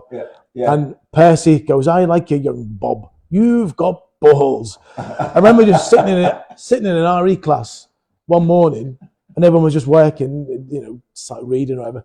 And I just randomly came out with that. "I like you, young Bob. You've got balls." And everyone started laughing. And then the teacher's like, "Why did you just do that?" Even they let me off. But I was just always like, me and my mate, one of my best mates, Matty Hampson, were obsessed with Victoria Wood. And we wrote a song called "The People Who Go to the Shopping City in Slippers," inspired by Victoria Wood. But I just always had a laugh. I mean, when it came to doing exams, not so much, because that was a bit more stressful then. But yeah, I remember. I think about school fondly. I got good friends. Just enjoyed it, and college was the same. I'm 50. Right. So You're right to look surprised. So my mate Darren Shearer, he might be 2 years older than you, Dan. He went to Chad's as well, Okay. Darren Shearer, Robbie Shearer. I might not recognise that. I literally don't know anyone. People always say to me, "Oh, do you know so and so?" No, I don't know. Unless they're my mates. I don't remember it because I wasn't. I think a lot of people that grew up in Meardeshore and Brookside and stuff. Brookside. That's on. I've been watching that recently. And Palacefields, they kind of all know each other. But I grew up on Beechwood and then moved down to the old town. So, Right. The beach. Do you know so and so? No, I really don't know anyone. What Beechwood was it? The top end, the rough end. There's no rough end in Beechwood. I lived in Arndale. We grew up in Arndale. Lived in number 8 for a bit, then we moved up to Greylag Close. I lived in 30 Arndale. I lived down the bottom end, yeah. Right, Yeah, so my mum, me and my brother were getting a bit too big. We only had a 2-bedroom house. We moved from Castlefields to Beechwood. Sharing bunk beds. We started scrapping a bit because we were getting a bit older. So it was like, right, we need to get a bigger house. So we've all got a bedroom each. Within about a year, my mum got pregnant again with my little sister. So we had to share again. But then luckily he joined the Navy and I was all right. So yeah, I had good memories of school. I really loved college. Again, I just liked having a laugh. Did you go to Widnes College? I went to Widnes for a year, but then when it's where B&M is now, wasn't it? An old prefab buildings there. Really, I really just had a good time. It's just a good laugh. Well, is there anything? Oh, just quickly, you wanted to say about you've got a show in November as well. Yeah, so November the 9th, we've got a big one at the Brindley Theatre. Be amazed if you come to that. Tickets are available just via the the Brindley box office. If you look online, they're on there. Yeah. But yeah, it's just a big occasion. It's just a great night out. The tickets are fairly. I try and keep the tickets as cheap as possible. I think like 16 quid plus a booking fee. We've got so far on the bill. We've got Justin Morehouse, who you'll recognise from Phoenix Nights. Yeah, I'm coming to that then. good. Justin Well, Morehouse. bring your I friends. love him. And Jamie Hutchinson, who was on Have a Word podcast, he's going to be really big. And we're currently in negotiations to get a top headliner plus me Let's hope we as get Johnny compare. Vegas, eh? Well, yes, Laura, if you're still watching. But yeah, I'm currently chatting to a few agencies to try and. Yeah. So just come along to that, and if you want, if you're watching this and you come along, just come along and say hello. Yeah, brilliant. Yeah. Well, we're going to say goodbye to. I've really enjoyed it. It's been great. Yeah, really good to come back. And then we will be back in a second. Yeah, put it there. Yeah. Nice one, mate. Yeah. Nice one, dude. Oh, 2 handshakes. Why not? I shall see you out as well. Oh, I'm actually going to get me stuff. Brilliant. Oh yeah. Oh, I was trying to nick it. I hated that. The Gordon Brown scenario. Yeah, sorry to dash. No, honestly, it's alright. You gotta go. About that height. Yeah. Get that there. Really good. Oh, can I just grab your number?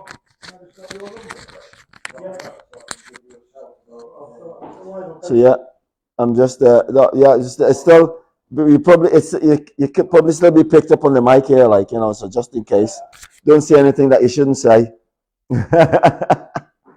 Yeah. So by the way, while that's going on, I'll do the what's on because I'm running out of battery here. It's still on, isn't it? Yeah. Nice one. So yeah, we got what's on. We got cheers, Carl. Take it easy. So we've got a Runcorn Comets Bingo Grangeway Community Centre on Thursday, the 30th of March. Ice down at 7 p.m. Free entry. Kids welcome. If you're playing not the kids. If you're playing bingo, the kids are welcome. That's just refreshments available. That's Runcorn Comets Bingo Grangeway Community Centre Thursday, 30th of March. Ice down at 7:30 p.m. Next up, we've got this was interesting. This one we've got a Reiki sound healing, and that's on with Victoria. We Matter Wellbeing Saturday and Sunday, the 2nd of April, 6 till 7. £30 for 4 weeks at Space Runcorn W71LJ. Message on Facebook or email spaceruncorn@gmail.com to book. That's Reiki. I don't know if I'm pronouncing that right, but it's Reiki Sound Healing. Next up, we've got You Fit Spring into Summer. No joining fees. Get in touch now to book your place. And they have a 50-meter pool, jacuzzi, separate sauna, steam room, gym classes, and the number is 01928712272, or get in touch with them at runcorn@youfitclubs.co.uk. Apply. There's limited places. And then at Runcorn Masonic Hall, 1 week until ice down. Join the CWF, OWF that is, sorry, for the annual Easter Prize Bingo on the 31st of March. All welcome. Order of the Women's Freemasons Easter Bingo, Friday 31st of March. At Runcorn Masonic Hall, York Street, Runcorn, from 7 p.m. Bingo and raffle. And we've also got the Witness Roller Disco. Get your skates on. Witness Roller Disco every Saturday, 4:15 to 5:45 p.m. Great fun and fitness in a massive two-sided hall, ideal for beginners and experienced skaters. The largest roller disco in the Northwest. That's what it says here. I'm not saying that. It says here Ideal for all ages from 4 up to adult. Roller skates and roller blades for hire or bring your own. Staff on hand to give tips for beginners. Parents welcome as spectators and no charge. Book now. www.rollersclub.co.uk. Witness dash rollers disco. Hashtag Runcorn, hashtag roller disco, hashtag roller skates, hashtag roller skating, hashtag, there's lots of hashtags here. Hashtag learn to skate, hashtag Liverpool, hashtag witness, hashtag Houghton, hashtag skate, hashtag inline skate. And yeah, and that's all. That's I've got for what's on for this Runcorn. And also, I wanted to say about April the 3rd, so that is on Monday. We are doing our first It's Good to Talk Walk and Talk. It's Good to Walk and Talk, and that is on Monday, 5:45. Meet at the Bearspaw Car Park in Frodsham. Also, April the 5th, which is next Wednesday, April the 5th and April the 6th, Los Muertos Tattoos in the Old Town in Runcorn. And they've got an event going on, suicide prevention, and lots of people going in and having tattoos which are meaningful to them, like semicolon tattoos, etc., etc. And that's something that's running on Wednesday and Thursday, April the 5th and 6th. Also, April the 5th is Open Mic Open Minds up at Tiger's Head. That's our monthly collaboration with Kev at Tiger's Head. Awesome up there. Really welcoming. Get yourself up there it's a good night of music usually, and an open forum. There's a place to have a chat as well. Coming up, we wanted to keep shouting about on April the 26th, which is a Wednesday again. Mhm. Wednesday, April the 26th. We've got a great night and really spectacular at Oddfellows in Chester. It is going to be the night of the month, I think. We've got really good music acts on. We've got a charity auction. We've got hopefully some acoustic open mic on as well. Yeah. So it should be a really good night of conversation and yeah, really good. And I wanted to talk to Colin about.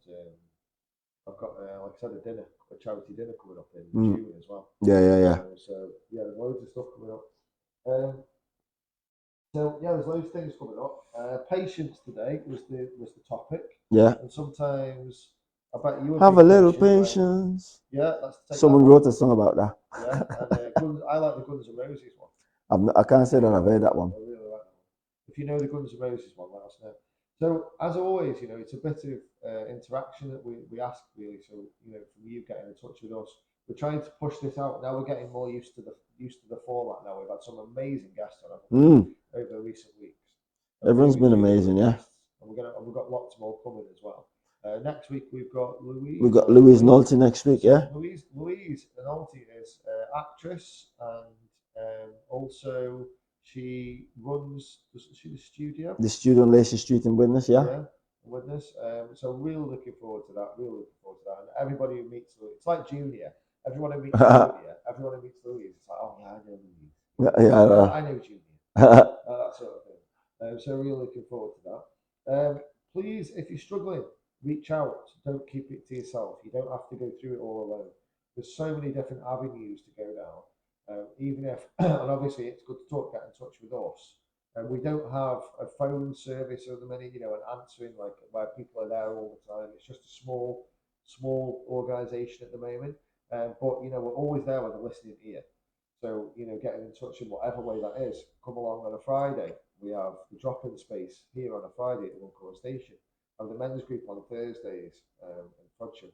And we have ways you can get in touch with us digitally as well. Next week we've got the Open Mic Open Minds up at Tiger's Head. Yeah. There's lots of different ways of getting in touch with us, coming and seeing us.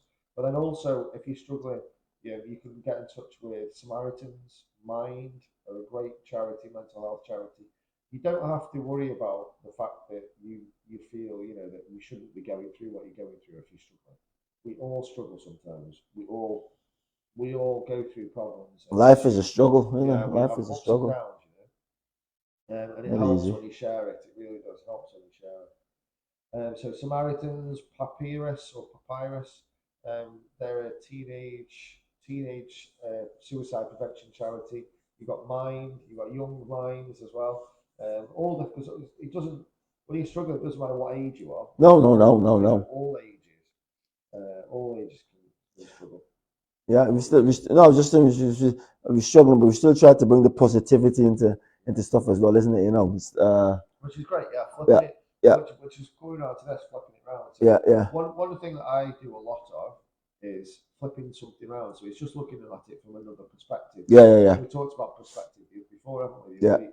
And flipping it around is just sometimes, like Colin was saying before, about looking on the positive side. And that's not where ignoring what's going on or ignoring what problems or anything like this. But sometimes you can see something or think something, and that's based. How you're looking at it is based in the mood that you're in at the moment. So if you're not feeling great, everything you're looking at and everything you're thinking about is based in the not feeling great. So sometimes it can do you good to flip it around and look at it from another perspective. And the one that I always come back to is the one that you go to a shop or you go to somewhere where you see somebody maybe, and they're a bit grumpy, they're a bit, and you're like, oh, what's up with them?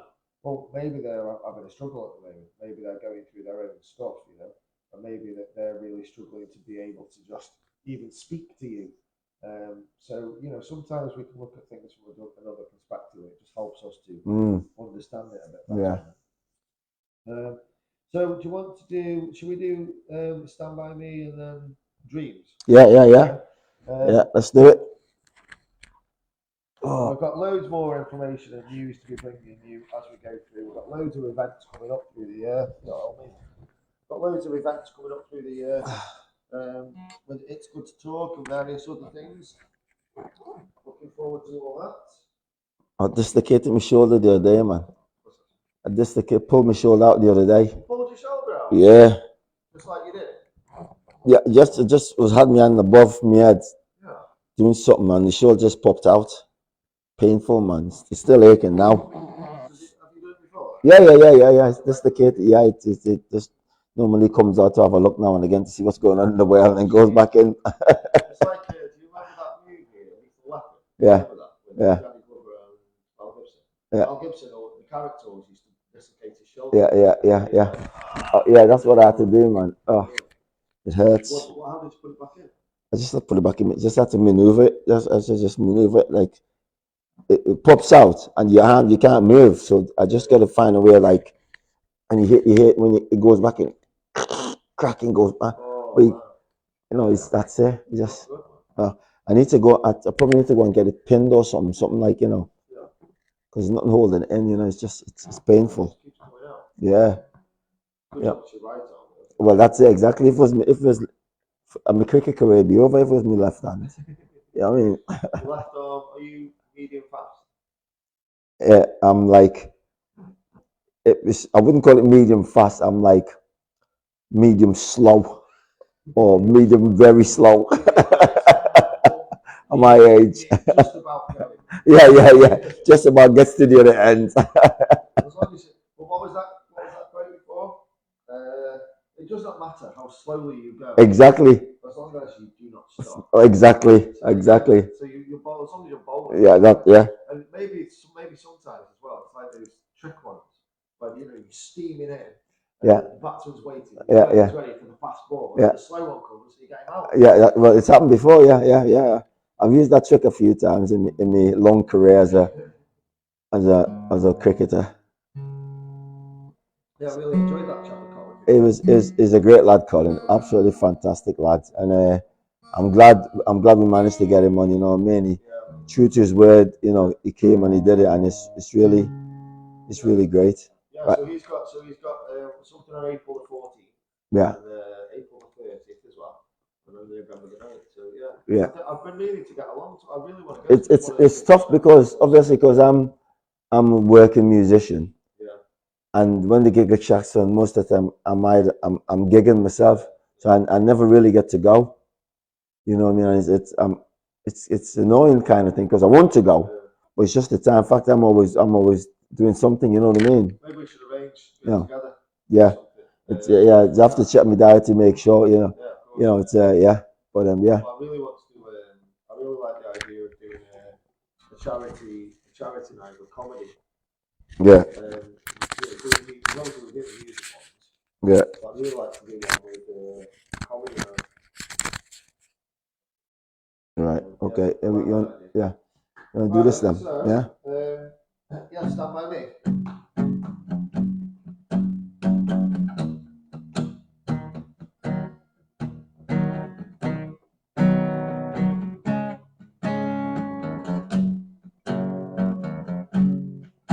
When the night has come, oh, the land is dark, and the moon will be only light we'll see. No, I won't be afraid. No, I won't be afraid. Just as long as you stand by me. So darling, darling, stand by me. Oh, stand by me. Oh, stand by me. Stand by me. Stand by me.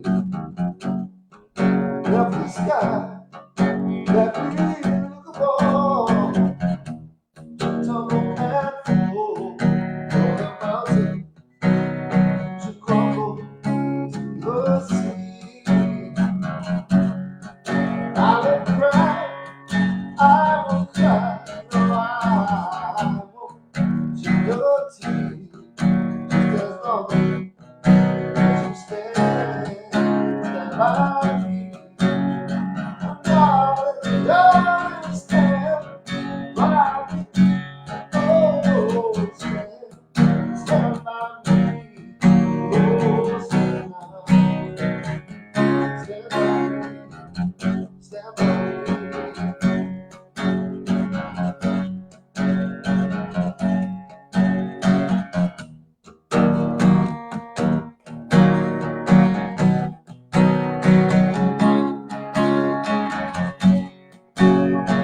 Darling, darling, stand by me.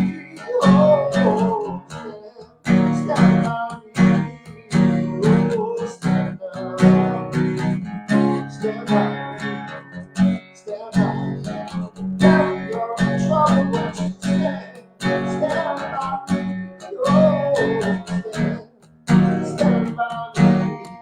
Oh, stand by me. Stand by me. Stand by me. Woo! Cool. Enjoyed that one. Brilliant, I've man. done that a few times now, so I'm getting better at Yeah. Isn't it? Yeah. so yeah, so do you want to, are you ready to do, is there anything Yeah, else you want to share before? No, that's it. No, just Idea for a song, right? Oh yeah. So this came into my head a couple of weeks ago. Yeah. And I'm thinking of trying, having a go at it. So obviously I do bits of poetry and stuff like that. I've done bits of songs in the past, years and years ago. So I don't do music, I don't write music. But basically it came to me in my head, assimilation to the simulation. So what that means is, you know how there's a lot of people who think that this whole world is like a simulation, right? You know, there's people that believe it. So that's just the same as thinking that it's God, isn't it? Yeah. So if you think that this is a simulation, or even that like society, if you look at that as a simulation, it's created, isn't it? You know, like all that we do, like go to all the work and the money and the works and everything, it's all made up, isn't it? It's all created, right? Yeah. So this song is like assimilation to the simulation. It's like by how it was about me. How I felt was going back a few months. I was doing a lot more of being out in nature, being out in the garden, being with my music or doing like wood, you know, messing around with wood and whittling and stuff like this. Right? Yeah. And I was doing a lot more of that, so I felt like I was a lot more myself. And then by doing all that I'm doing, but it's good to talk and like doing all the different stuff we're doing, and I feel like I've been pulled back into this. You know what I mean? Like it's hard to explain, but basically I feel like I've been assimilated again to the simulation. I've been pulled back into like this is instead of being.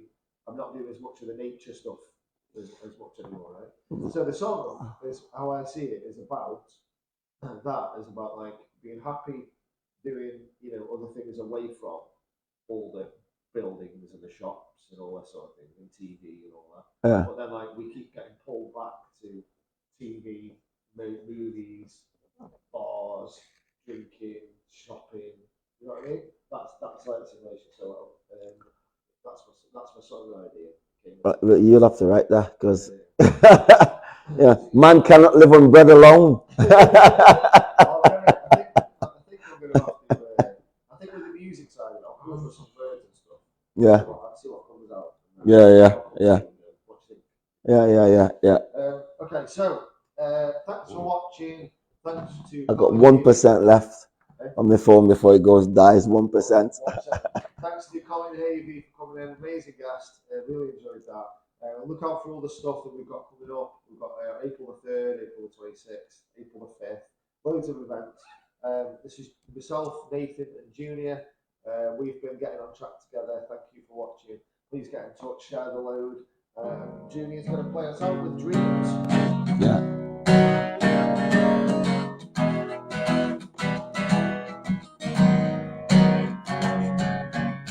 You never know what you got till it's gone,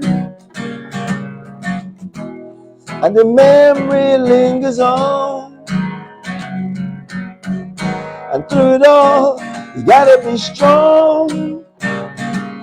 But sometimes you feel you can't carry on. Is life supposed to be this way? I'll have tomorrow for today. You think you're there and you got it made, then all your dreams, they start to fade.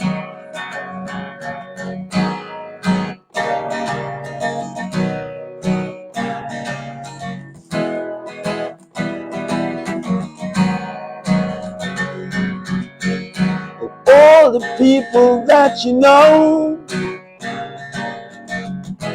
they all say I told you so. So you pick yourself up and you start again. That's when you find out who's your friends. The ones who are there when you're feeling bad. Makes you happy when you're sad. You never know what you got till it's gone, and the memory lingers on. Cheers, thank you.